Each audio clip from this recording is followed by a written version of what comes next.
Good morning. I'm Amy Slaughter-Myers, one of the co-rectors here at St. Francis Episcopal Parish and Community Center, and this is the final of 4 SSSs on this book, Evicted by Matthew Desmond. If you have joined me in these SSSs, thank you. If this is your first time joining in, they're all independent. You don't need to have been participating or even to have read the book to engage in what we're reflecting on today.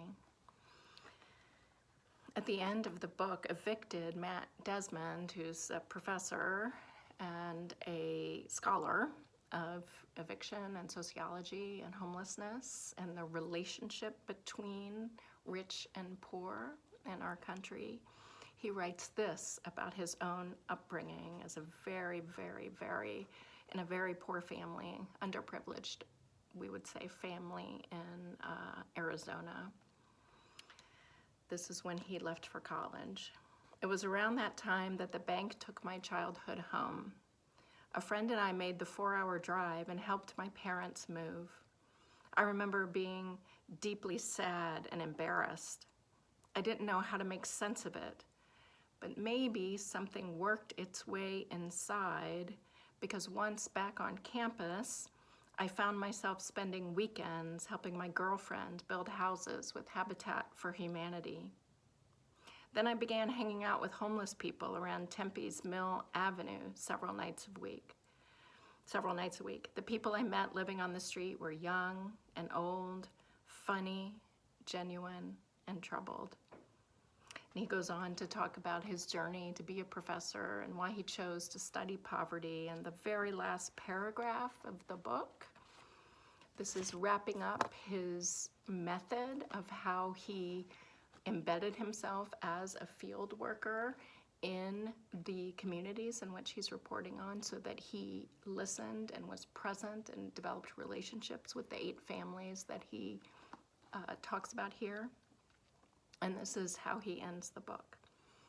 The harder feat for any field worker is not getting in to the field in which one is reporting, it's leaving. And the more difficult ethical dilemma is not how to respond when asked to help, but how to respond when you are given so much. I have been blessed by countless acts of generosity from the people I met in Milwaukee. Each one reminds me how gracefully they refuse to be reduced to their hardships. Poverty has not prevailed against their deep humanity.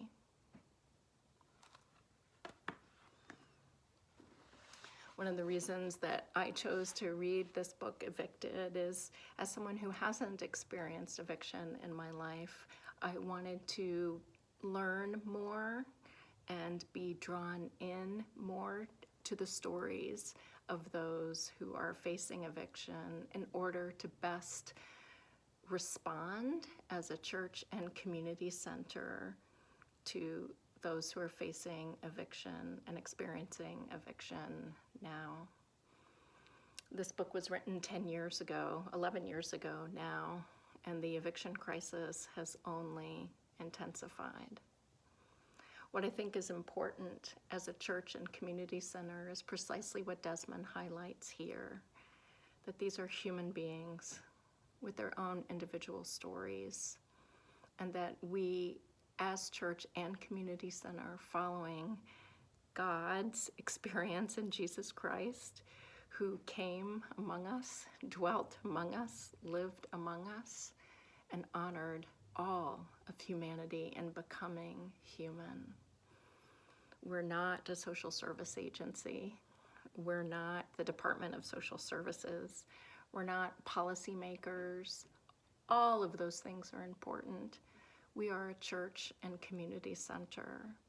And how can we be that place, that refuge, where all people who come to St. Francis are given the respect and dignity that they deserve as human beings who find their humanity celebrated and loved, whether that's someone who shows up once at a worship service on Sunday, someone who's in one of the eviction programs, or someone who is lost on Pot Spring Road who ends up knocking on our door.